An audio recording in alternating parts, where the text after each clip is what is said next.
Hi everyone, welcome back to my channel. आज हम discuss कर रहे हैं नया पेपर दैट इज़ सीएसआई या NET life science December 2019 and हम पार्ट सी से स्टार्ट कर रहे हैं। तो यहाँ पे क्वेश्चन आईडीज़ दे रखे हैं क्वेश्चन नंबर की जगह। तो मैं आपको बता दूँ, हम पार्ट सी में स्टार्ट कर रहे हैं। Question ID is 1879801471। हम इसके आगे सारे क्वेश्चन डिस्कस करेंगे पहले एंड देन हम इसके बाद पार्ट भी लेंगे। So question says A form and Z form of the double-stranded DNA differ in the handedness of their helicases, nucleotide sequences and the configuration of the base to the sugar. Based on these properties, which one of the following statement defines a correct combination A and Z form of the DNA? तो जैसा कि आपको पता है कि A and Z forms में पहले differences क्या होते हैं।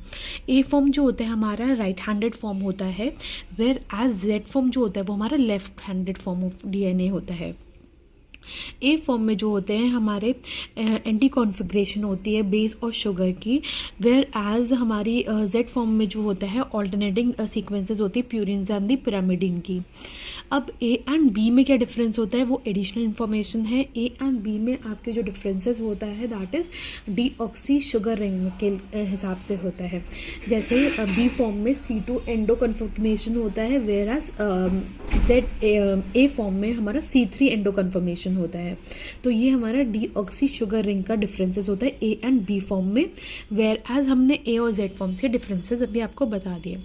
सो जैसा कि अब जब हम देखेंगे पहले, तो हमें अब रूल आउट स्ट्रैटेजी अपनानी पड़ेगी। पहला ऑप्शन कहता है राइट हैंडेड डबल हेलिक्स है ए फॉर्म, जो कि सही है। B states right handed double helix form, जो कि सही है। थर्ड स्टेटमेंट रॉन्ग हो गया क्योंकि वो ए फॉर्म को हमारा लेफ्ट हैंडेड बोलता है। एंड फोर्थ स्टेटमेंट भी हमारा रॉन्ग हो गया क्योंकि उसमें लेफ्ट हैंडेड डबल हेलिक्स लिखा है for the A form of the DNA, where it is right handed.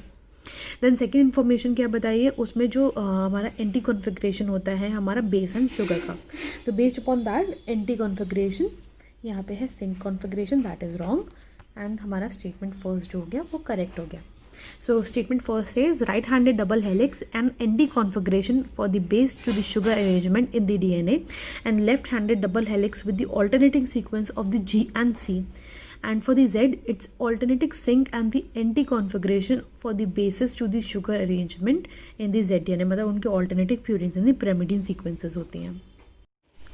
Moving on next question, given below is the plot. तो जैसे प्लॉट देख के आपको लगेगा कि माइकल मेंटन का प्लॉट है, बल्कि ये माइकल मेंटन का प्लॉट नहीं है। It's a plot for the product versus time plot. यहाँ पे एक्स एक्सिस पे हमें टाइम प्लॉट दे रखा है, यहाँ पे प्रोडक्ट दे रखा है, यहाँ पे जहाँ पे मैक्सिमम प्रोडक्ट जो बन रहा है दैट इज़ हमें पॉइंट दे रखा है।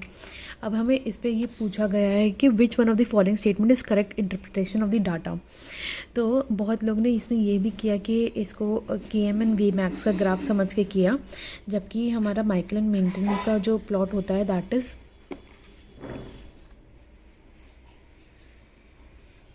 सबस्ट्रेट वर्सेस V0 होता है। यहाँ पे हमारा Vmax निकलता है एंड Vmax की हाफ पे हाफ Vmax जहाँ पे होता है वहाँ की सबस्ट्रेट कॉन्सेंट्रेशन लेंगे तो हमारा KM निकलता है। जबकि ये जो है प्रोडक्ट वर्सेस टाइम का ग्राफ है एंड इसके अकॉर्डिंग जो होगा which one of the following statement is correct, तो हमारा ये होगा इसमें से KM और Vmax तो निकल ही नहीं सकता है इस हमारे ग्राफ में से। सारे ऑप्शंस में VM एंड KM का इंटरप्रिटेशन दे रखा है कि ये निकाल सकते हैं, बट वो तो हम निकाल ही नहीं सकते क्योंकि ये है प्रोडक्ट वर्सेस टाइम का graph. Moving on to the next question, given below are the some physiochemical properties X column में and their manifestation in the Y column। तो ये देखेंगे तो बड़ा ही बेसिक सा क्वेश्चन है एंड इसको करने के लिए बहुत अच्छा था। सो पॉलिंग इलेक्ट्रोनेगेटिविटी, हमें पता है कि इलेक्ट्रोनेगेटिविटी कैसे हम डिसोल्यूशन के लिए लेते हैं एटम्स के लिए कि कितना ज़्यादा इलेक्ट्रोनेगेटिव हुआ तो हमारा उतना ही ज़्यादा डिज़ोल्व होगा, राइट। तो पॉलिंग इलेक्ट्रोनेगेटिविटी जो है हमारा सॉल्वेशन ऑफ द एटम्स के लिए है। तो इसमें से अगर आप कुछ भी एक भी अगर आपको पता होता तो आप निकाल पाते हैं। आइसोलेटेड पाई ऑर्बिटल ओवरलैप, हमें पता है ऑर्बिटल्स जो होते हैं वो किसके लिए होते हैं, that is for the restricted rotations होते हैं जो बिटवीन द एटम्स होते हैं, दो मॉलिक्यूल्स के बीच में जितने भी ऑर्बिटल्स होते हैं। तो वो हो गया एरोमेटिसिटी। एरोमेटिसिटी होता है प्लानिटी ऑफ द मॉलिक्यूल, हमें पता है कि एरोमेटिक मॉलिक्यूल्स में ये प्लानर होता है। तो अगर ये भी पता होता तो भी निकल जाता। And last is dielectric constant. Dielectric constant होता है जो हमारे चार्ज सेपरेशन के लिए होता है। तो ये अच्छा क्वेश्चन था, इजी क्वेश्चन था, स्कोरेबल क्वेश्चन था। इसकी वजह से आंसर जो होता है वो 3rd होता है। Moving on to next question. The following observations are made on a 30 residue polypeptide.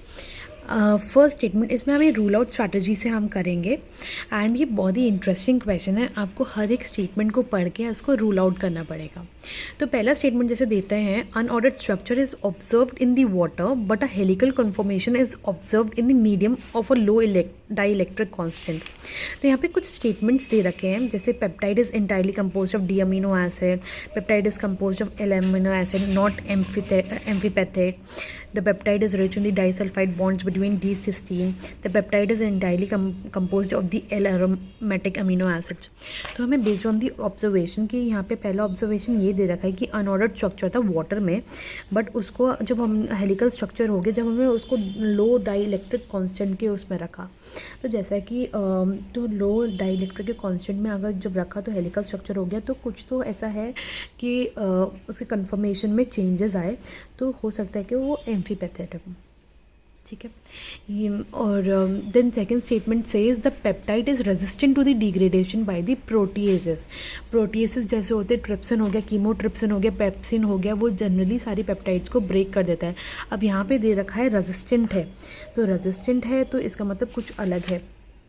तो जैसे कि हमें पता है कि पेप्टाइड्स जो होते हैं उनको डिग्रेड, जैसे एरोमेटिक मॉलिक्यूल्स हो गए, एरोमेटिक मॉलिक्यूल्स को हमारे जैसे फिनाइल एनालाइन हो गया या फिर ट्रिप्टोफैन हो गया, उनको कीमोट्रिप्सिन हमारा ब्रेक कर सकता है।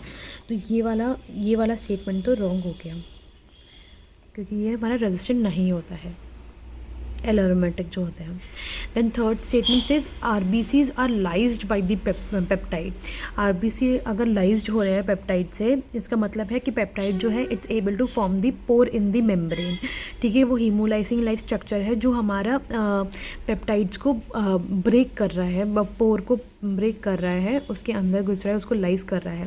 तो दैट मीन्स उसको एम्फीपैथिक होने का ज़रूरत है बहुत ज़्यादा, और एम्फीपैथिक यहाँ पे है, इट इज़ नॉट एम्फीपैथिक, तो ऑप्शन 2 भी हमारा गलत हो गया। Then the last statement says beta mercaptanol has no effect on the peptide structure। beta mercaptanol हमें पता है ये डाइसल्फाइड बॉन्ड को ब्रेक करता है, डाइसल्फाइड बॉन्ड्स को ब्रेक करता है। एंड यहाँ पे थर्ड स्टेटमेंट में देखेंगे तो peptide is rich in the disulphide bond between the तो ये हमारा स्टेटमेंट गलत हो गया, क्योंकि यहाँ पे बताया गया कि beta mercaptanol has a no effect. अगर इफेक्ट होता तो यहाँ पे डाइसल्फाइड बॉन्ड्स को भी ब्रेक कर देता, तो उसकी वजह से जो हमारा आंसर हुआ है that is first, the peptide is entirely compose of the D amino acid, क्योंकि उसका वाटर में जो है अनऑर्डर्ड स्ट्रक्चर है एंड हेलिकल कंफॉर्मेशन है in the dielectric low dielectric constant like chloroform हो गया, तो उसमें। एंड एम्फीपैथेटिक है क्योंकि वो हमारा रेड ब्लड सेल्स को लाइज भी कर रहा है। Moving on to next question, very interesting question. The following statements are made. A, B form of a DNA has a 10 base pair per turn and A form has 2.3 Armstrong helix rise per base pair। तो जैसे कि हमें पता है कि B form of DNA में 10 base pairs होते हैं, A में हमारे 11 होते हैं, Z फॉर्म ऑफ DNA में हमारे 12 बेस पेयर्स पर टर्न होते हैं, जो ये स्टेटमेंट हमारा सही है। Then A form of DNA has 2.3 angstrom का distance between the base pair, जो कि ठीक है। हमें पता है बी फॉर्म में 3.34 एमस्ट्रॉन्ग होता है distance between the two base pair, and Z form में होता है 4.4 एमस्ट्रॉन्ग। तो एक फॉर्म, ये जो हमारा आंसर है वो करेक्ट है। Then B statement says both A and B form of DNA have a wider major groups and narrow minor groups.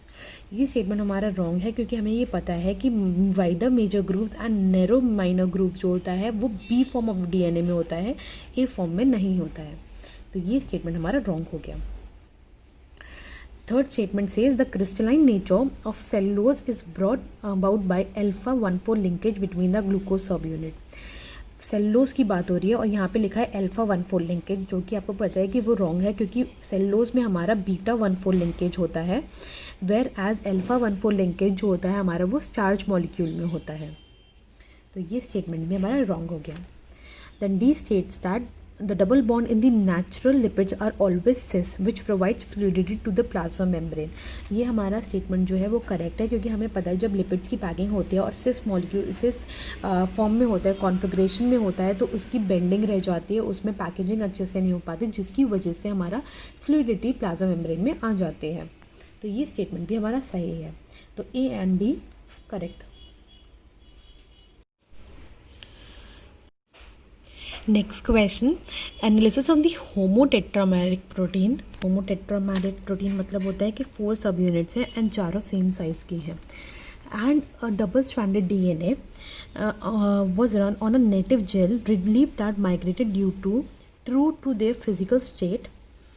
Following hypotheses were made for the effect of adding high salt concentration. ये देखना है आपको. To the incubation mix and subsequent analysis on the native gel. So पहला statement से हमारा ये है कि हमने जेल पे रन किया, राइट. हमारे पास एक डबल स्ट्रैंडेड डीएनए है एंड हमारे पास होमोटेट्रामेरिक प्रोटीन है. हमने रन किया जेल पे with a high concentration of the salt. तो हमें ये देखना है कि प्रोटीन्स और डीएनए में क्या फ़र्क आएगा. So first statement says the protein will migrate as a homotetrameric and the DNA in the double stranded form. Yes, हो सकता है. Protein would migrate as a monomer but DNA in the double stranded form. Yes. डीएनए का क्या actually क्या होता है कि डीएनए हमें पता है कि पॉली एनायनिक है. पॉली एनायनिक का मतलब क्या होता है कि उसमें नेगेटिवली चार्जेज हैं एंड हमारा जो हाई सॉल्ट कॉन्सेंट्रेशन जब हम डाल देते हैं तो हाई सॉल्ट कॉन्सेंट्रेशन की वजह से शील्डिंग हो जाती है नेगेटिव चार्जेस की, जो फॉस्फेट ग्रुप पे प्रेजेंट होते हैं. हमारे यहाँ पे जो फॉस्फेट ग्रुप्स होते हैं उस पर जो हमारे नेगेटिव चार्ज होते हैं, हमारा हाई सॉल्ट कॉन्सेंट्रेशन जो है वो शील्डिंग कर देता है, जिसकी वजह से उसका स्ट्रक्चर जो है मेंटेन रहता है. एंड हाई सॉल्ट कॉन्सेंट्रेशन की प्रेजेंस पे भी वो जेल में जब हम रन करेंगे तो DNA will stay as the double stranded form. It will not be in the single stranded form. तो हमारा सिंगल स्ट्रैंडेड में जब नहीं होगा तो सी एंड डी स्टेटमेंट जो होता है हमारा रॉन्ग हो गया. अब आती है प्रोटीन हमारा जो होगा वो है होमोटेट्रामेरिक होगा या फिर मोनोमर होगा. प्रोटीन का क्या होता है, तो प्रोटीन जो है वो होमोटेट्रामेरिक रहेगा या फिर मोनोमर रहेगा वो बताते हैं. तो एक्चुअली क्या होता है, ये दोनों ही स्टेटमेंट करेक्ट हैं. वो डिपेंड करता है हमारे जो ये जो 4 सब यूनिट्स हैं इनके बीच में इंटरेक्शन क्या है. अगर इंटरेक्शन हमारा हाइड्रोफोबिक है, हाइड्रोफोबिक इंटरेक्शन से हेल्ड है एंड हमारा उसमें और सॉल्ट कॉन्सेंट्रेशन डाल दी तो उसमें शील्डिंग हो जाएगी उसकी भी 4 सब यूनिट्स की एंड चार्ज पे कुछ फ़र्क नहीं पड़ेगा and it will migrate as a होमोटेट्रामर.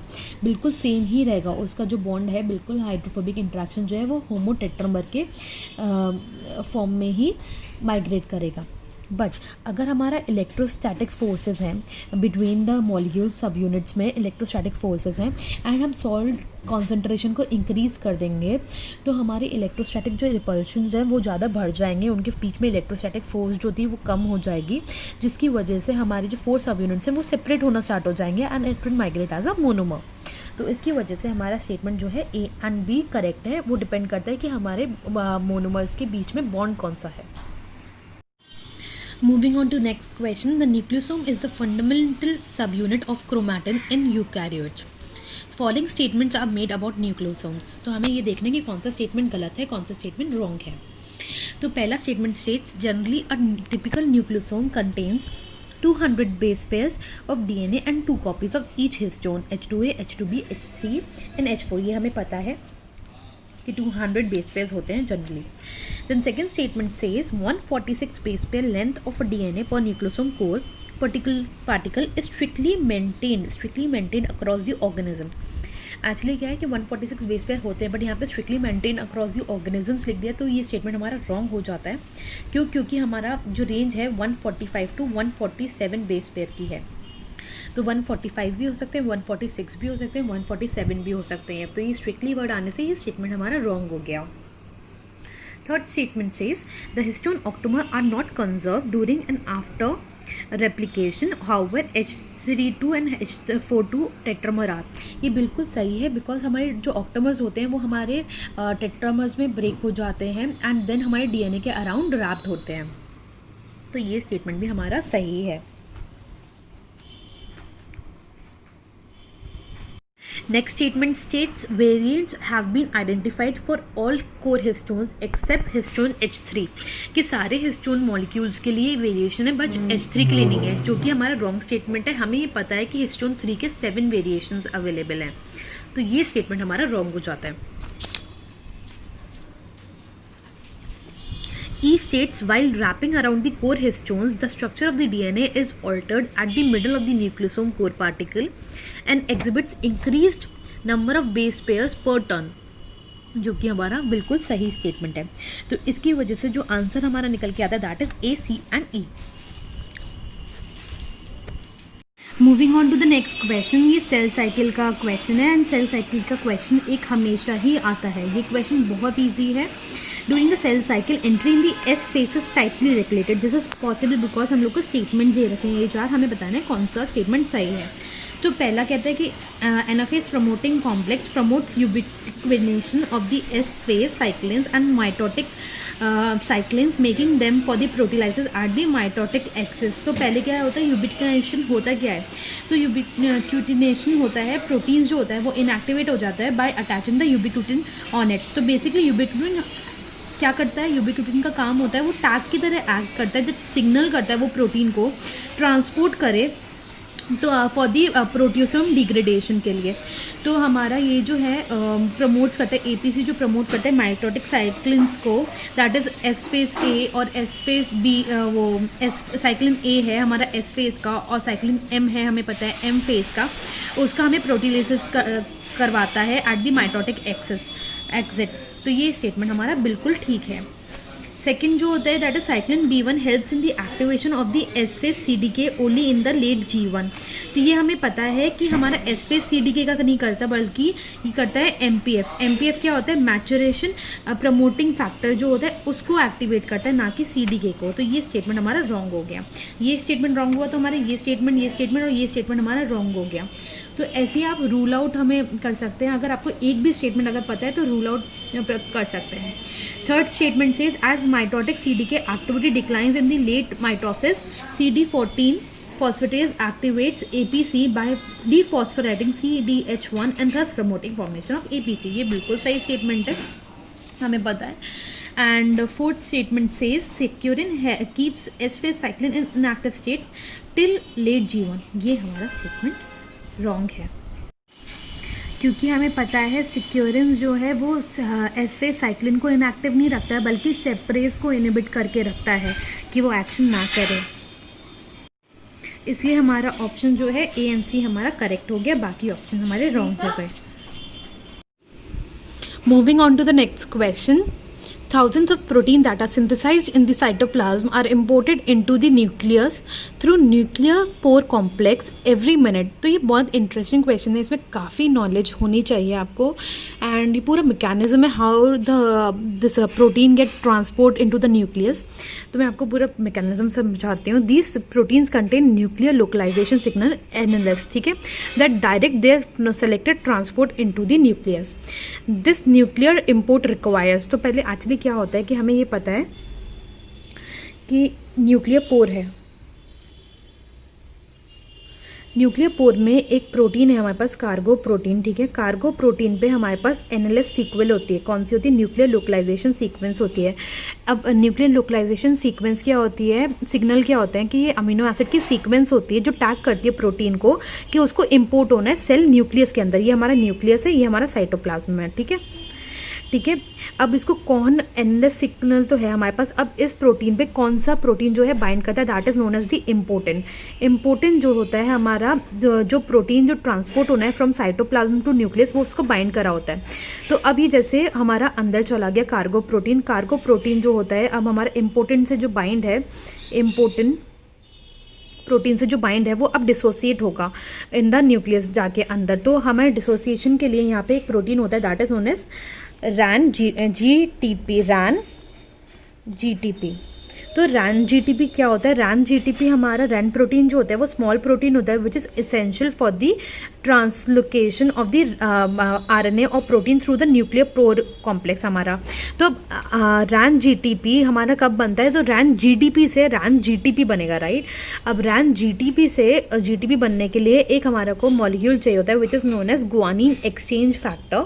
Guanine exchange factor जो होता है वो प्रोटीन होता है that activates GTPase by stimulating release of GTP to allow binding of GTP. ठीक है, तो अब हम ये स्टेटमेंट्स पढ़ते हैं। ये पूरा एक प्रोसीजर है for the translocation. So first statement says a small monomeric G this nuclear transport requires a small monomeric G protein Ran, जो मैंने आपको बताया कि एक रैन प्रोटीन की ज़रूरत होती है that is for the translocation of the protein through the nuclear pore complex. Ran protein जो होता है वो जीटीपी के साथ बाइंड करता है। Then second state, a nuclear transport receptor that interacts with the NLS on the cargo protein, जो कि बिल्कुल सही है कि कार्गो प्रोटीन पे हमारा न्यूक्लियर लोकलाइजेशन सिग्नल अटैच होता है। Then third statement says a GTP is activating protein bound to the chromatin tether to the nuclear membrane, जो कि हमारा wrong है, ऐसा कुछ भी नहीं होता है। And fourth statement says a guanine exchange factor bound to the chromatin inside the nucleus। हाँ, GEF जो प्रोटीन होता है वो हमारा एक्टिवेट करता है GTPase को by releasing the GTP to allow binding of GTP, और ये GTP बाइंड करता है हमारा रैन प्रोटीन से, जिससे हमारा कार्गो प्रोटीन जो होता है वो रिलीज हो जाता है। तो इसकी वजह से हमारा स्टेटमेंट जो है ए बी डी करेक्ट है।